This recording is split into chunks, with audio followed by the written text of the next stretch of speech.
Hi, I'm Brian, and today we'll be discussing paper P5, March-June 2017 question paper, and we'll be looking at requirement number 5, which is, as you can see in the highlighted part, assess the two reward schemes given in Appendix 2. Now, this question is for 12 marks, so a good way to plan your answer would be for each reward scheme, you try and earn 6 marks for each one. I'll be producing this video for this requirement in two parts because there are two schemes and I don't want the video to be too long. So to start, let's take a look at the information which is given to us by the examiner and see whether we can get some clues on how to answer the question. Okay, in the second last paragraph, you will see something like this.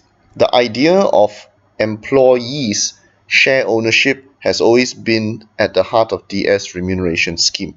So they are saying that they want to support an entrepreneurial culture and is a key differentiator in the market for new employees. So I'm reading from the text. So they say that entrepreneurship is a key factor.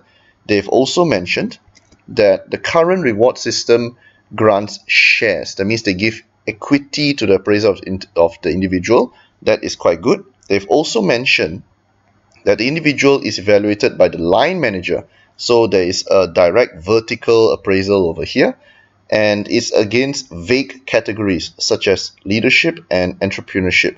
Now, the question has specifically mentioned the word vague. That means you need to keep this in mind. There is a clue that we need to address this when we answer the question. So let's look at the results of the current scheme. The results of this scheme has been only 5% of staff received the maximum possible bonus and half of them no bonus at all. Now, common sense will tell you that that's not very motivating, and a lot of staff are ignoring the scheme. I mean, I don't blame them. You're not receiving any bonus, and describe it only for bosses' favorite people. Now, that's quite true, especially if the appraisal of the individual, as you can see over here, is affected only by the line manager. So it's a single vertical appraisal. Now, in response to this, one non-executive director has suggested using the Fitzgerald and Moon's building block model. So the building block model has been given to you as a clue. Alright, so it's suggested that we use the building block model. You should be familiar with this model. They have also mentioned that the CEO wants an evaluation of the strengths and weaknesses of two schemes which are proposed in Appendix 2. So they also say that we must mention strengths and weaknesses of schemes. So from here, during your pre-reading time, you have some clue on how to approach the question. So let's go down and take a look at how the two schemes look like. You have scheme number 1 and scheme number 2. This video will only focus on scheme number 1, and the next video will focus on scheme number 2. So looking at our answer, first of all, let's familiarize ourselves with the building block model. The building block model has 3 components when it comes to rewards. It has clarity, controllability, and motivation over here. Clarity, controllability, and motivation. So what is clarity? Clarity basically means whether the reward scheme is clear. That means whether the employees understand how they will earn the rewards by achieving their objectives. So if something is vague, see, we come back to that keyword there. If something is vague, means it's the opposite of clear. The employees are not sure. So clarity means I know how to earn my bonus. I know how to get my extra remuneration. I know how to get those shares. Controllability is basically whether the employees are empowered to do things that allow them to gain the rewards that they're looking for. So for example, if let's say we are dealing with a KPI which is beyond an employee's control, then that's not very controllable. The employee will probably be not motivated because there's nothing he can do to achieve that KPI. That brings us to our last component, which is motivation. Motivation basically is force of will, whether the employee will want to do something because of the reward scheme. So clarity and controllability and motivation, they're all linked together, and the purpose of a reward scheme is to make sure that the employees achieve organizational objectives.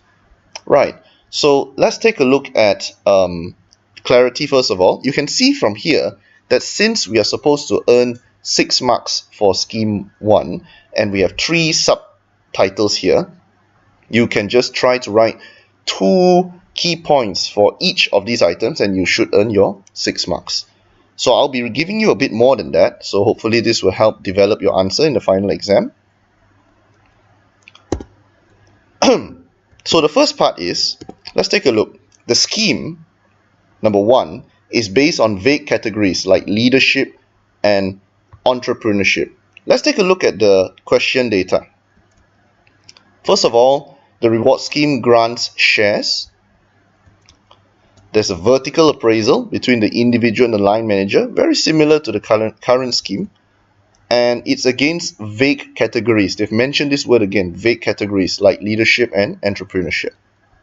Something new though, the line manager has been informed that their bonus will in turn be partly dependent on how well they perform this appraisal. That means they make the line managers responsible for how well this appraisal goes.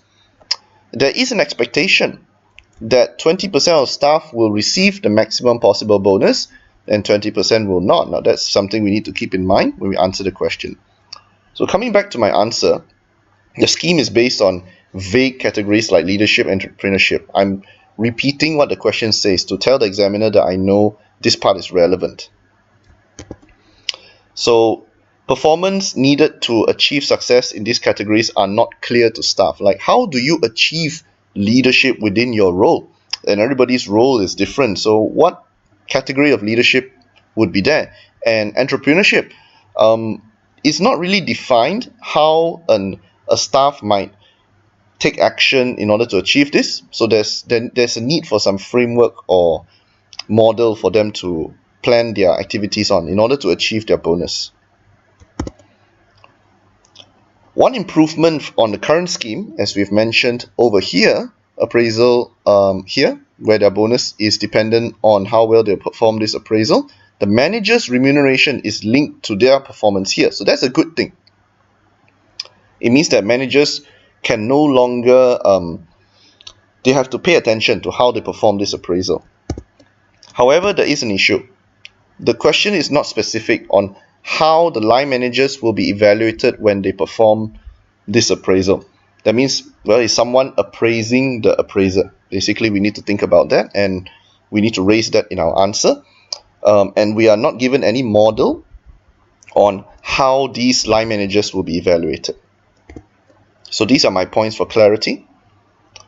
We're going to move forward to controllability. So first of all, it is unclear whether employees would find these categories like leadership and entrepreneurship relevant to their roles. Not every role in the organization is directly linked to leadership and entrepreneurship, or even if it is, it's not clear how to apply this in their roles. The question is not specific. It is also unclear what activities when the employees perform will achieve these categories. So it's not very clear. And finally over here, these categories are not really linked to the KPIs that was already stated in Appendix 2. These KPIs on the top here, which is this part. It's not really sure how leadership and entrepreneurship would be directly linked to the KPIs on their dashboard. So does that mean the KPIs are controllable? We are not very sure. So as far as employees are concerned, these vague categories are not very controllable. So as far as motivation is concerned, there's some good news. The scheme number 1 uses shares as the remuneration to reward their employees, which is a good thing. Shares means that employees will have a stake in the company.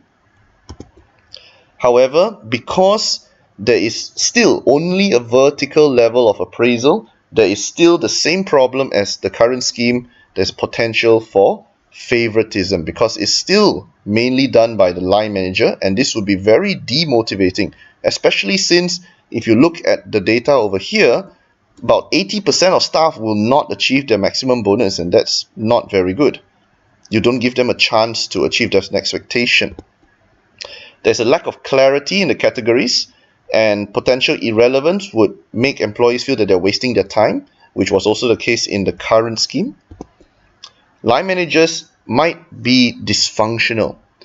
So what they might do is they might perform the motivation as they might perform the appraisal more as a form-filling exercise rather than an actual evaluation of performance in order to get their bonus. So this would mean that, okay, you know what, I got to give. Last time I gave 5% of staff maximum bonus, so now I just need to give 20. Okay, last time I gave 50% of staff no bonus, so now I need to reduce that to 20, so some people get more bonus. That means they'll be probably focused on this last highlight over here, rather than an actual proper evaluation of performance. There's some kind of quota involved, and that would be demotivating, especially if the employees find out. So of course, finally, our point here, there's limitations in the distribution of bonuses. There's a quota. Only 20% of staff will get the maximum bonus, and 80% of them have no chance to receive a maximum bonus. That would definitely demotivate. So in conclusion, overall, we have the strength of having an equity offering, and there is the involvement of a line manager with direct relation to what the employees do. But as we can see on top in my answer, there's a lot of weaknesses in this scheme that would need to be addressed before it would be viable as a replacement reward scheme.